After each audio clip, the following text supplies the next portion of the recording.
guys, it's 21 Maxwell here and welcome to episode 8 of the Sir Alex Ferguson challenge, where you can see I'm managing Hull City. We're just starting off in season 2 now.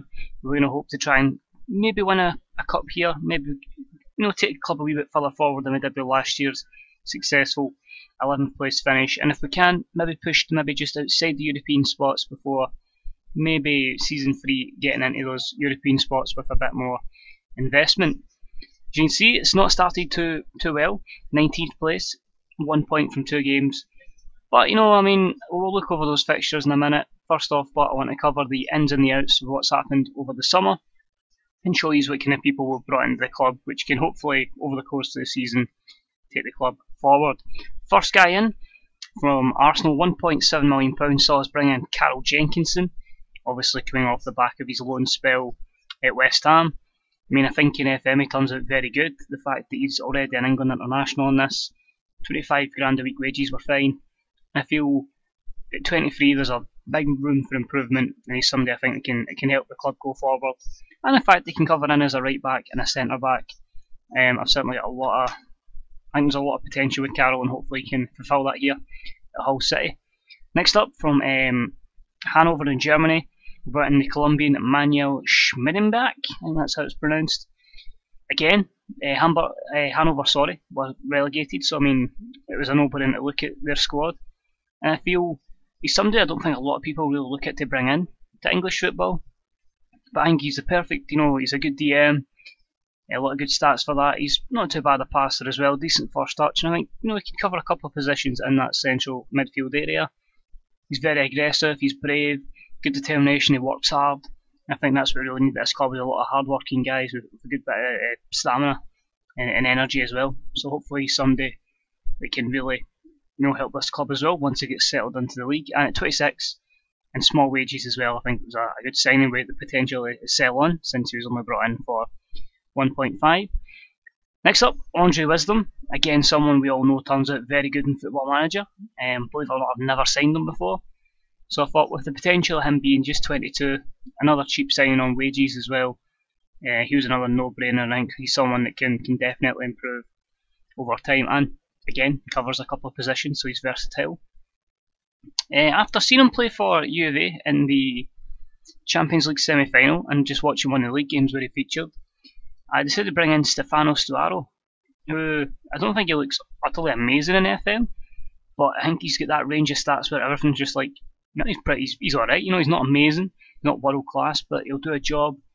You could play him as a playmaker, box to box, you could play him pretty much in every role in midfield, and I think just all those qualities means he's someone I'm hoping to try out, and hopefully he can really improve, and again, cheap and next to low wages as well. Our first kind of major signing was the Bosman signing of Winston Reid. It was literally just before the deadline day. I seen he was still available, just to bring in somebody that quality and a free to play centre back to help us defensively was a priority, and I felt with him being there, let's go for it. Tackling's good, the heading's good, marking's okay, he's aggressive, he's brave, he's hard-working, he's strong. And at 27, if it doesn't work out, we should make maybe even 5-6 million off him within a season. So more than happy to bring Winston in. He knows the league, he knows the language. Don't really see the problem there. We then loaned in from Liverpool, Divock Origi. I wanted a bit of pace, a bit of energy up front, but also somebody that could maybe drift out in both wings. When I saw he was available, no-brainer again, just very fast, somebody that can dribble. Hopefully he can get a couple of goals as well. So looking forward to using Origi, again someone I've never used on FM before. Due to the goalkeeper situation with Steve Harper retiring, I wanted a homegrown keeper. Chelsea released Mitchell Beanie. We're given an opportunity, he's got a couple of good stats there, good communication, his kicking's good, so good distribution, and if we can work on everything else, then he might be a good player, but that's more so one for the future with Mitchell Beanie. Alex Pritchard, again, people may wonder why I brought in Alex Pritchard, because obviously he's not overly amazing, but he's one of those players that in real life had a very good season when he was out. I think it was Brentford he was out and won it. And I just feel he's somebody, again, I've never used in Football Manager, and I don't like signing the same people that everyone else does. So I felt, sign him. He was very cheap wages, give him an opportunity, see how he does, and if he impresses, we've made a masterstroke. If not, we'll sell him on, we'll let him go. But happy to bring him in. He was only costing us 925k. On the winger side of things as well, Momo Salah doesn't actually look too good in this. Literally has pace and can dribble, but we need that. We need to try and get the team up the park. So bringing in someone like him, even maybe we can bring him on as an impact sub. But a player that's played at high levels, low wages as well for a season, it's worth a try. You know what I mean? If the likes of Tom Ince, etc. doesn't work, then he's definitely somebody we can look to use. So also we're good to have Tom Ince back, but that's the kind of player we're looking to get us up the park. Same again with Jonathan Biabiani. Can literally dribble and run with the ball, but again it gets us away for the goal. 4.8 million he's valued at. I mean, again, it's somebody I've only known through FIFA. I've not really used him in FM, but I just felt 1.6 million. Let's take the risk. Let's see how he does for us, and hopefully his pace can drag us up the park. But again, back to the defensive side of things, I do like to rate Germany. So again, we've brought in Harvard Nordtveit from Borussia Mönchengladbach. Solid defender / defensive midfielder. Can play central midfield. I've always seen him turn out very good in FM. A lot of good mental stats. Already his value's jumped to 5 million. I feel he'll be somebody that can help steady the ship. And last but not least, he was on a pre-contract, came in August. Stefan Strandberg, again, player, 25 now, good potential. I haven't registered him just yet. I may look to see if we can maybe look to loan him out for the first half of the season, then bring him in. Due to the homegrown quota, I need to try and fit the players in first. But we'll see what we can do, and if we can fit him in, excellent. He could be a great addition to the squad. In terms of outs, your kind of normal ones you would see leaving: Paul McShane, Stephen Quinn, Manuel Figueroa, Joe Dudgeon, Yannick Sagbo are all the kind of bigger names. Matt Oxley, who was at Hibernian, he's left, and also the likes of thingamajiggy, what's his name, Steve Harper, I think that he's retired, so he's gone as well. Other players that have went: Harry Maguire's out on loan to Aston Villa. I just don't feel he's ready for the Premier League just yet. And Alex Bruce had no future, so he's gone as well. Well, I'll do that. I'm actually just going to see if there is room to register him. Not so. I'm keeping Strandberg out for the moment, but it's the 30th of August. There's every chance somebody leaves tomorrow. We can fit him in then, so I wouldn't rule that out. The season so far, go to my schedule. Pre-season I don't usually bother about. It's usually just Mr. Assistant that deals with that. We started off the season at home to Norwich. I was optimistic we could get in there and get a good victory.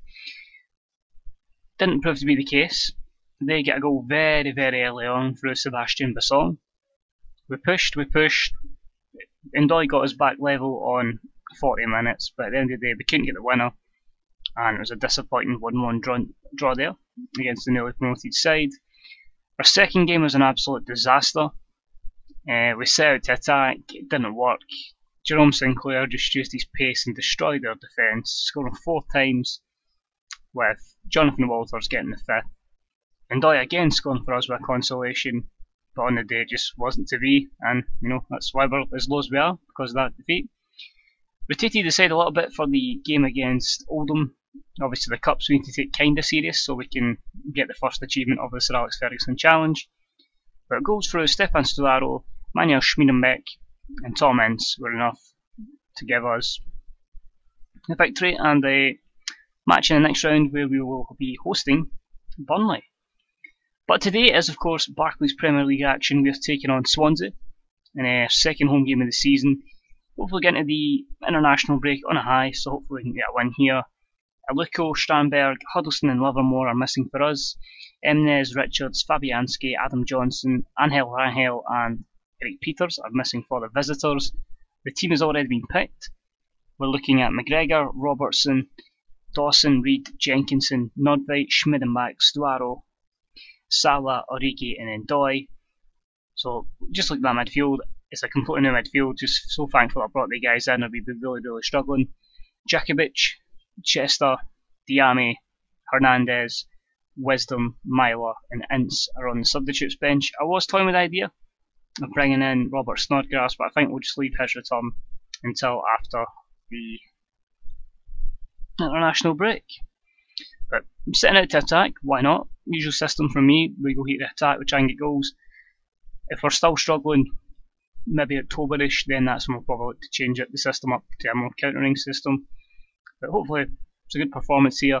Swansea so far, 1 win, 1 defeat. So you can hover that up, what shows who they won and lost against. No, it won't.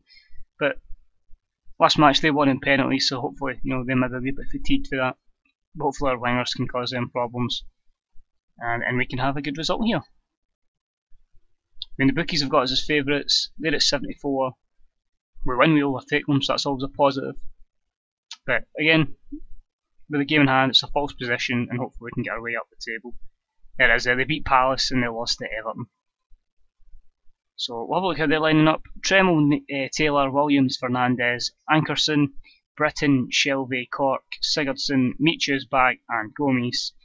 Zabret, Amat, Key, Parker, Routledge, Norton, and Polito on the substitutes bench. Mike Peelan, that's fine, I'm happy with you saying that. I'm always say to the boys, when you pick up where you left off in that last game defensively, every one of you guys has the potential to make a difference here. Let's just make sure it's a winning difference, and hopefully the boys put out a good performance here, get us the win, and we can kick on, because obviously the board have got high expectations. They expect me to be finishing near the top half of the table, and it's up to me to fulfil those expectations, which I think may be a wee bit too much for us, but you never know. Well, Gomez is in against the high line, and thankfully fires wide after literally the first 60 seconds, and that is not what we want.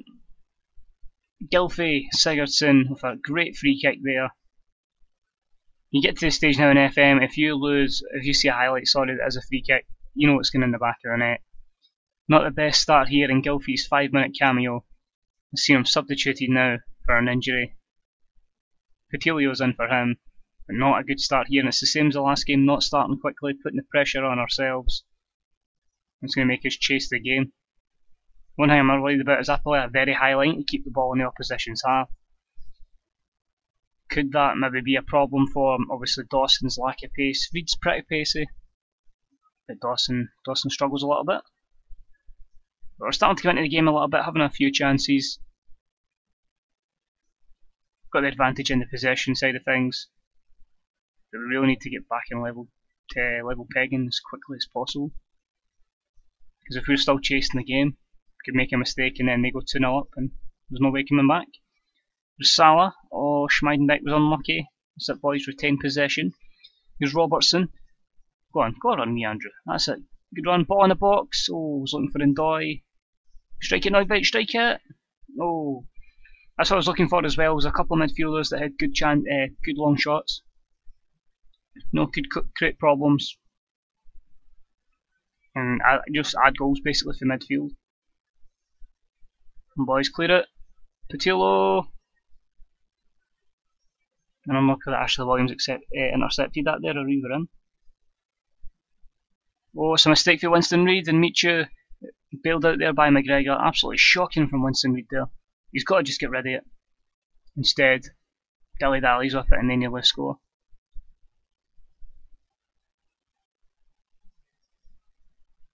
Go on, Ndoye. Wide. Salah's got overlap from Jenkinson. Carol Jenkinson. How is that not a penalty, referee? And Origi doesn't even look interested, so I don't think he's going to last very long. But we're playing well so far, There's a lot to be encouraged with, but it's just a couple of players you think, they don't really look interested, and then maybe somebody that they look to sacrifice. But here's Ndoye. Origi. Schmeidenbeck. Just somebody pull the trigger, please. Not too many touches, somebody just hit it first time.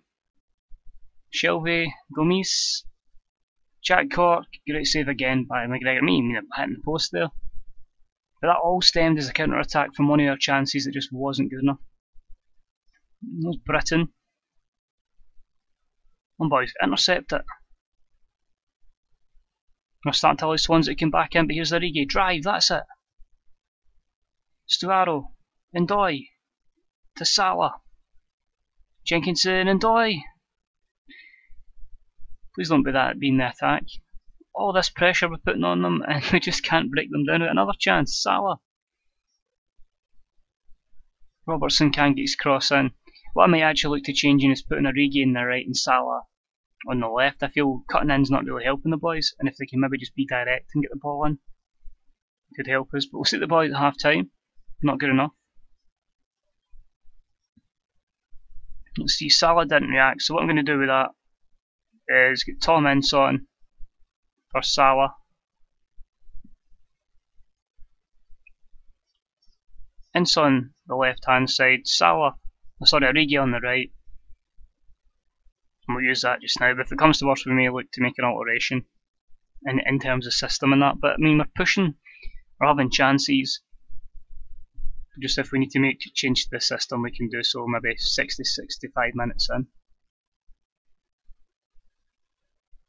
We'll see what they can do anyway. But he's Shelby to meet you.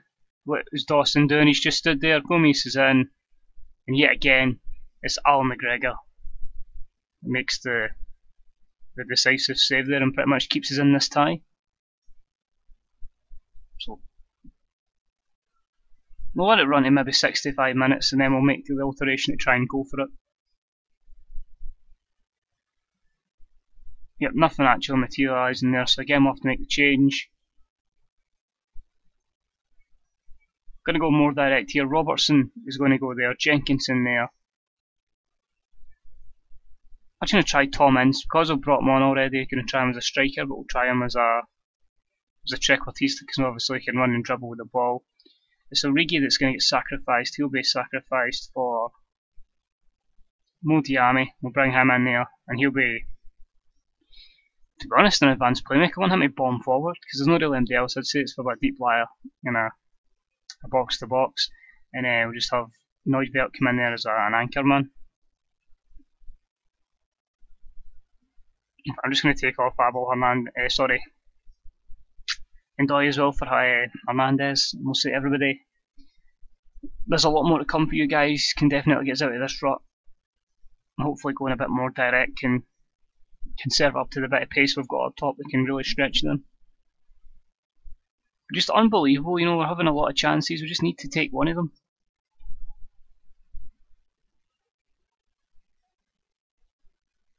Let's see if the boys can get the win. Here's Ankerson, Britton, Michu, Gomez. I'll have a wee team talk to the boys as well. Aggressive, demand more. Let's see if we can push them on for the last 10 minutes.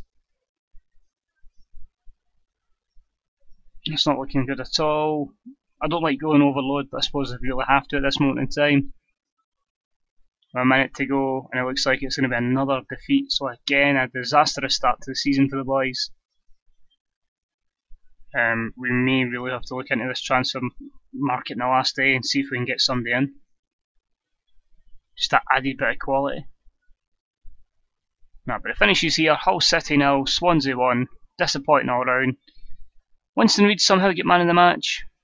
But just up front we were absolutely terrible, and that's where we're being punished. So it means going into the break, 3 games played, 1 point on the board. We need to start racking up wins soon to get close to the mid-table, and then build on from there. So guys, thank you for tuning in for this episode. Hopefully I say we can start working towards going up the table and hopefully have a good little cup run. So if you enjoyed the episode guys, please leave a like if you get any comments on any of my new signings or just how the team's performing so far. Let me know in the comments section below. If you haven't already subbed, hit that sub button as well. And until next time, this is 21 Maxwell, and I'll speak to you all real soon. Bye bye!